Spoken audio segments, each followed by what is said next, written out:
Dewa Dhamma Jataka. Kisah ini disampaikan Guru Agung Buddha ketika beliau berada di Jetavana. Kisah mengenai seorang biku yang kaya. Dikisahkan setelah kematian istrinya, seorang pengawal sawati bergabung menjadi anggota sangga. Pada saat ia bergabung, ia membangun sebuah bilik dengan ruang perapian dan gudang persediaan, menumpuk persediaan ghee atau mentega cair, beras, dan lainnya. Bahkan setelah menjadi seorang biku, ia selalu meminta pelayannya memasakkan makanan yang disukainya. Ia selalu berlimpah dalam penyediaan kebutuhannya. Jubah lengkap pengganti untuk malam dan keesokan paginya, dan tinggal jauh di pinggiran wihara. Suatu hari, saat sedang mengeluarkan jubah dan alas tidurnya untuk dijemur di luar biliknya, sejumlah biku dari desa yang sedang melakukan pindapata dari wihara ke wihara tiba dalam perjalanan mereka ke biliknya dan melihat semua harta bendanya. Para biku dari desa kemudian bertanya, "Milik siapakah barang-barang ini?" Biku itu pun menjawab, "Barang-barang ini milikku, Bante." Para biku dari desa pun terkejut dengan jawaban biku itu. "Apa?" seru mereka. "Jubah atas ini dan itu, jubah dalam ini dan itu, dan alas tidur itu juga semua kepunyaanmu?" Biku itu kembali menjawab, "Ya, semuanya adalah milikku, Bante." Para biku dari desa kemudian berkata, "Guru Agung Buddha hanya mengizinkan 3 potong jubah, dan bagaimanapun saat ini engkau seorang biku yang menjalankan ajarannya. Harusnya engkau hidup sangat sederhana dalam berkeinginan, tetapi engkau malah menimbun sejumlah besar persediaan. Kami harus membawamu menghadap Guru Agung Buddha untuk meminta petunjuknya." Setelah mengucapkan kata-kata itu, para biku dari desa selanjutnya membawa biku itu menemui Guru Agung Buddha.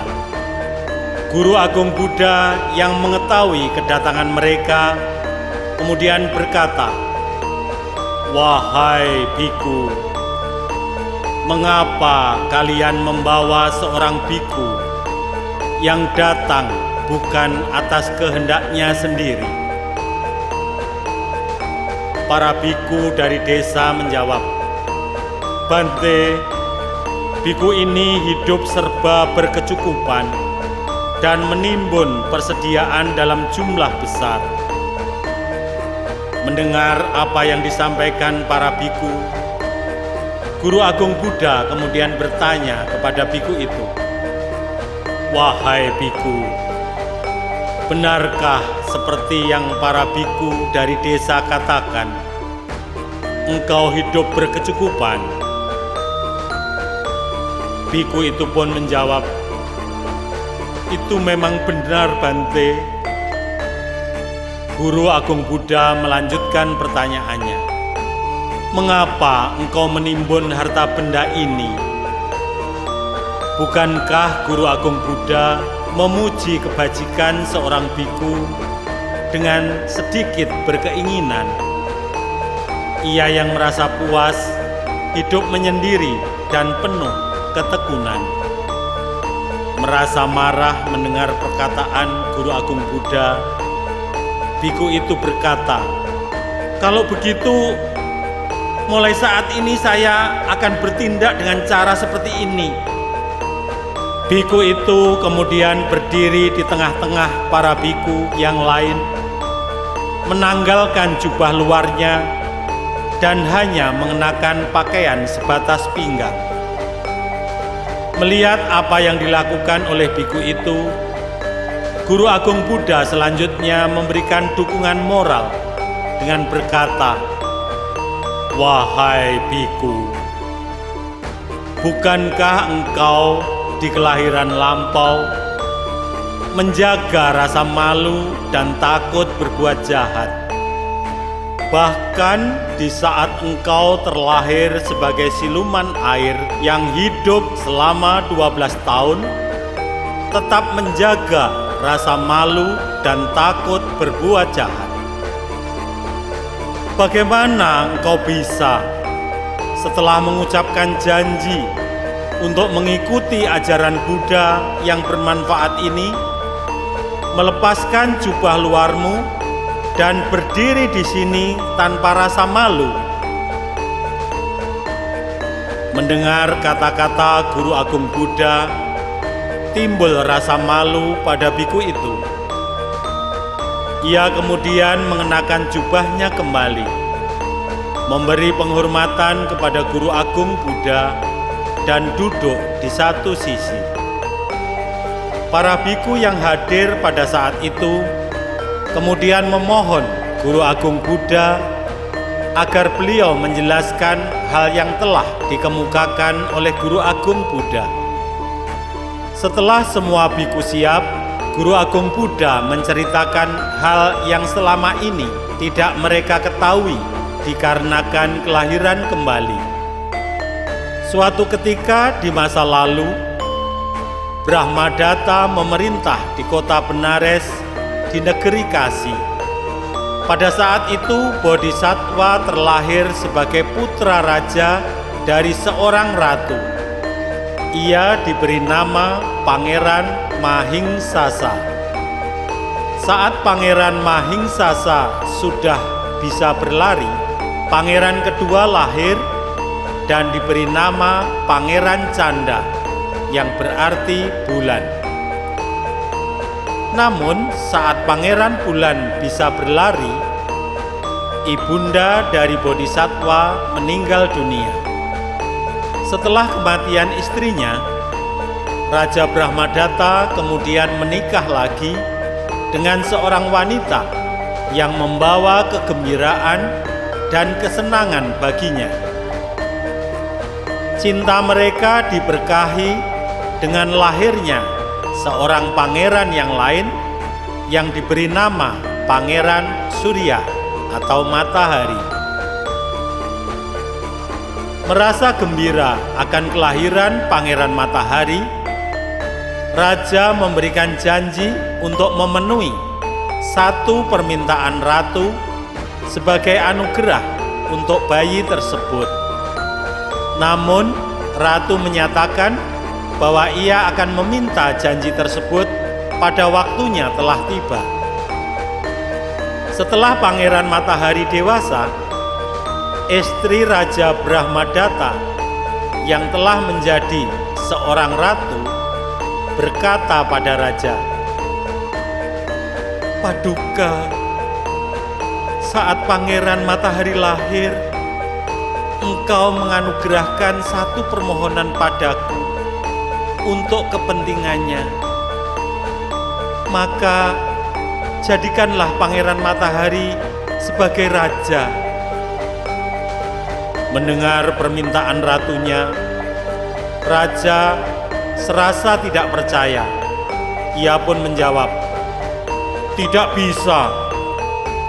Masih ada dua pangeran lain yang bersinar laksana cahaya api. Saya tidak bisa menyerahkan kerajaan ini pada putramu." Akan tetapi, raja yang melihat ratu tidak pernah menyerah terhadap penolakannya, tetap memintanya memenuhi permohonan itu. Raja menjadi merasa khawatir. Ia takut ratu akan menyusun rencana jahat menghadapi kedua pangeran, yaitu Pangeran Mahingsasa dan Pangeran Bulan. Raja Brahmadatta kemudian meminta Pangeran Mahingsasa dan Pangeran Bulan menghadapnya, dan selanjutnya raja berkata, "Anak-anakku, saat Pangeran Matahari lahir, saya berjanji untuk memenuhi satu permohonan ratu.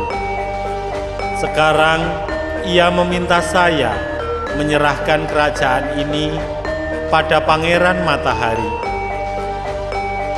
Saya telah menolaknya.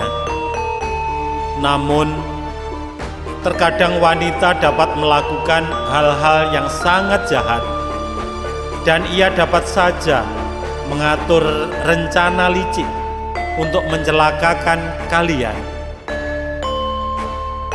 Lebih baik kalian mengungsi ke hutan dan kembali setelah saya meninggal untuk memimpin kota ini sebagai penerusku." Setelah mengucapkan kata-kata itu, dengan berlinang air mata dan penuh ratapan, Raja Brahmadatta mencium kening kedua putranya dan mengirim mereka pergi. Setelah mengucapkan salam perpisahan pada ayah mereka, kedua pangeran itu meninggalkan kerajaan. Maka sejak saat itulah tiada pangeran lain yang bermain di halaman istana. Hanya tersisa Pangeran Matahari seorang. Pangeran Matahari yang merasa kesepian, akhirnya ia pun menanyakan mengapa Pangeran Mahingsasa dan Pangeran Bulan meninggalkan kerajaan.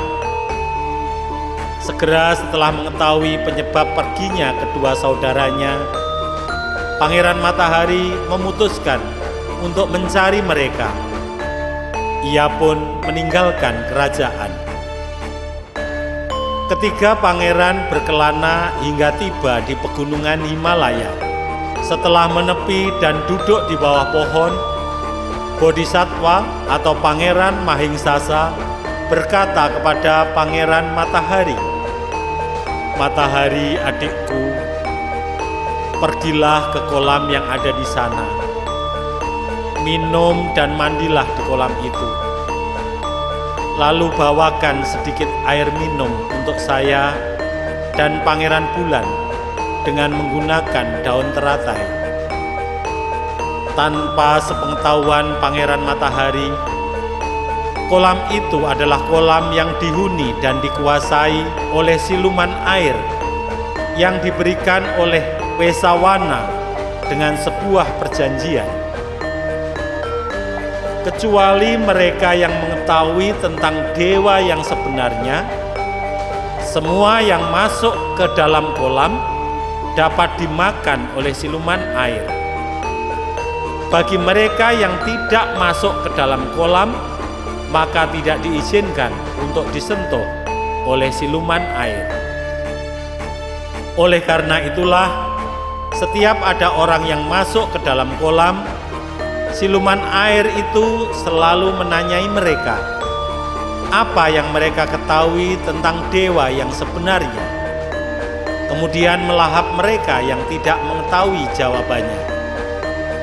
Saat itu, Pangeran Matahari telah memasuki kolam.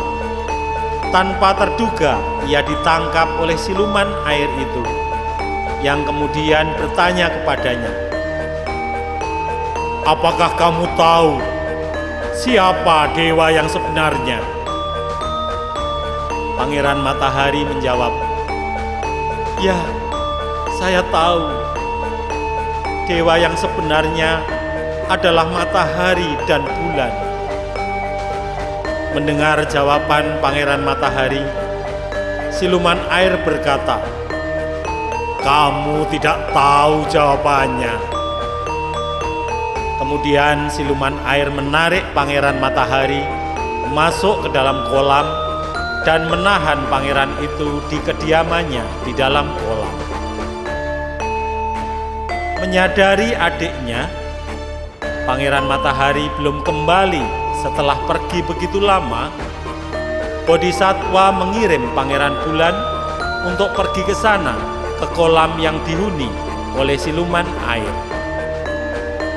Pangeran Bulan juga mengalami kejadian yang sama.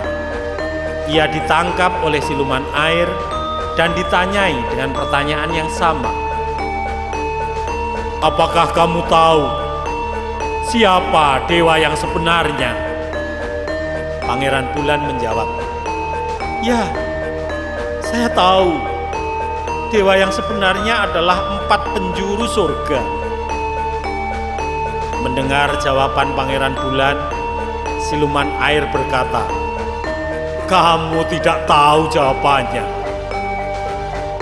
Siluman air itu pun kemudian membawa Pangeran Bulan ke kediamannya di dalam kolam dan menahannya bersama Pangeran Matahari.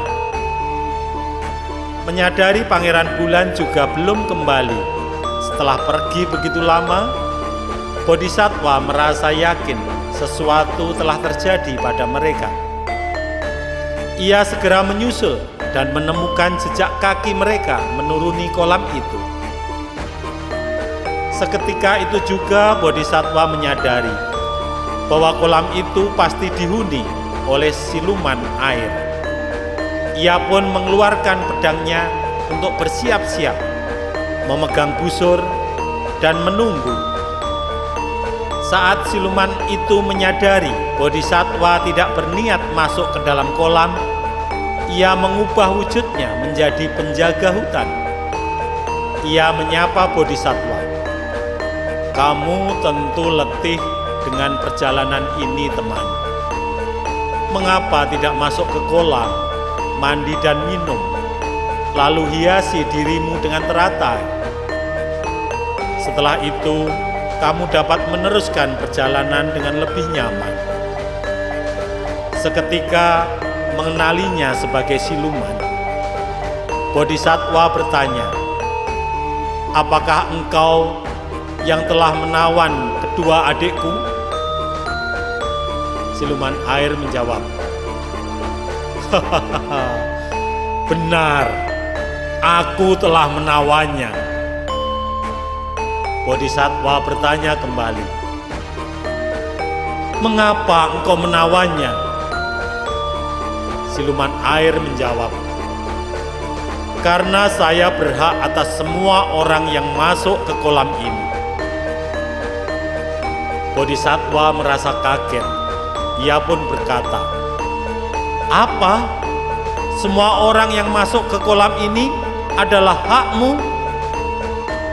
Siluman air kemudian berkata, "Tidak bagi mereka yang tahu tentang dewa yang sebenarnya.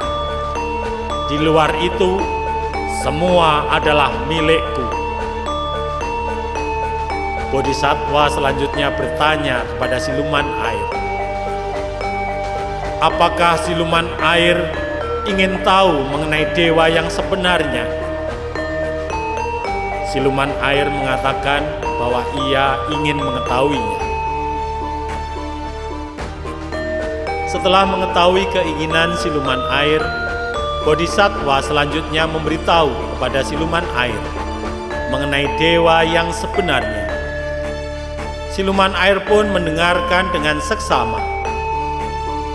Bodhisattva kemudian berkata, "Akan saya mulai. Namun saya kotor karena perjalanan ini. Saya akan menceritakan ketika tubuhku sudah menjadi bersih." Menuruti perkataan Bodhisattva, siluman air itu kemudian memandikan Bodhisattva, menyajikan makanan dan air minum, mempereloknya dengan bunga-bungaan, serta memercikkan wewangian padanya. Setelah semua selesai, siluman air kemudian meletakkan sebuah bantalan duduk di tengah sebuah pavilion yang mewah. Setelah Bodhisattva duduk di bantalan, ia mempersilahkan siluman air duduk di dekat kaki beliau. Bodhisattva berkata, "Dengarkan baik-baik. Kamu akan mendengar tentang dewa yang sebenarnya." Bodhisattva membacakan syair sebagai berikut ini. "Barang siapa seperti dewa yang sebenarnya. Ia adalah yang takut dan malu akan kejahatan.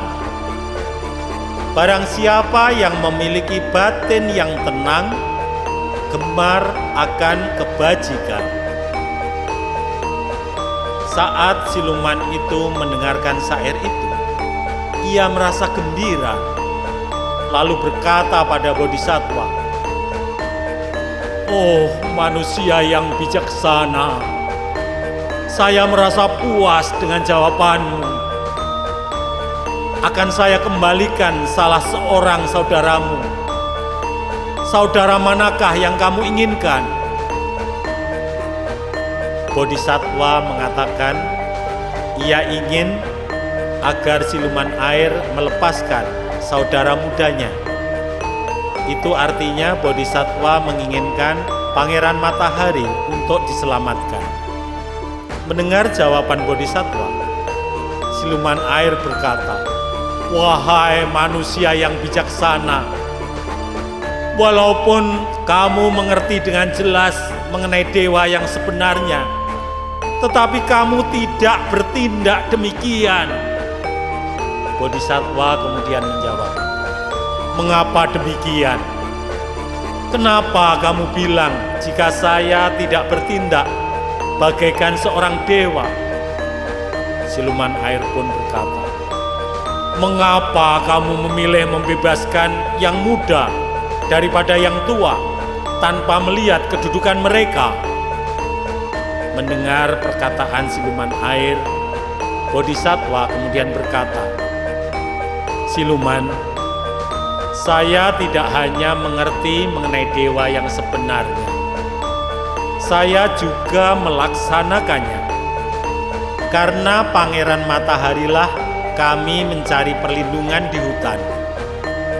Untuk dialah ibundanya meminta kerajaan dari ayah kami, dan ayah kami yang menolak permintaan itu menyetujui kepergian kami untuk mencari perlindungan di hutan. Pangeran Matahari datang kepada kami. Ia tidak berniat untuk kembali ke kerajaan lagi. Tidak akan ada satu makhluk pun yang percaya jika saya mengatakan dia telah dimangsa siluman di hutan. Kekhawatiran akan timbulnya kebencian memaksa saya untuk memintanya darimu." Mendengar apa yang disampaikan Bodhisattva, siluman air berseru, "Oh, luar biasa! Luar biasa engkau manusia yang bijaksana. Kamu tidak hanya tahu, tetapi juga bertindak seperti dewa yang sebenarnya." Karena merasa senang dan puas dengan jawaban Bodhisattva, siluman air pun membawa Pangeran Matahari dan Pangeran Bulan, mengembalikan mereka berdua kepada Bodhisattva. Bodhisattva kemudian berkata kepada siluman itu, "Teman, akibat perbuatan jahat yang engkau lakukan di masa lalu, sekarang engkau terlahir sebagai siluman yang hidup dari daging dan darah makhluk lain. Bahkan di kehidupan ini, engkau masih meneruskan perbuatan jahat. Perbuatan jahat ini akan menghalangimu terlepas dari kelahiran kembali di alam neraka dan alam rendah lainnya. Karena itu, mulai sekarang, tinggalkanlah kejahatan dan hidup dalam kebajikan." Setelah berhasil mengubah perilaku siluman air, Bodhisattva dan kedua adiknya tetap bersemayam di tempat itu di bawah perlindungan siluman air. Hingga suatu hari, Bodhisattva melihat pertanda di langit bahwa ayahnya telah wafat. Dengan membawa siluman air itu bersamanya, Bodhisattva bersama Pangeran Matahari dan Pangeran Bulan, mereka kembali ke kota Benares dan mengambil alih kerajaan. menobatkan Pangeran Bulan menjadi Raja Muda dan Pangeran Matahari sebagai Panglima Militer. Bodhisattva menyediakan tempat tinggal yang nyaman untuk siluman air, menjaminnya mendapatkan untaian bunga maupun makanan pilihan.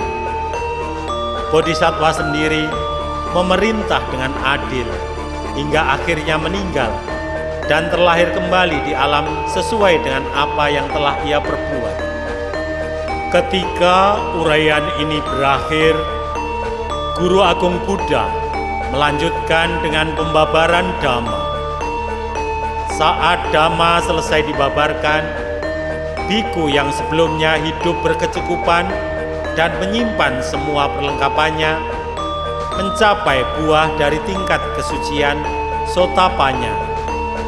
Setelah menyampaikan dan mempertautkan kedua kisah ini, Guru Agung Buddha yang Maha Tahu mempertautkan kelahiran tersebut dengan berkata, biku yang hidup serba berkecukupan ini adalah siluman air di masa itu. Ananda adalah Pangeran Matahari, Sariputta adalah Pangeran Bulan, dan Pangeran Mahingsasa adalah Guru Agung Buddha sendiri.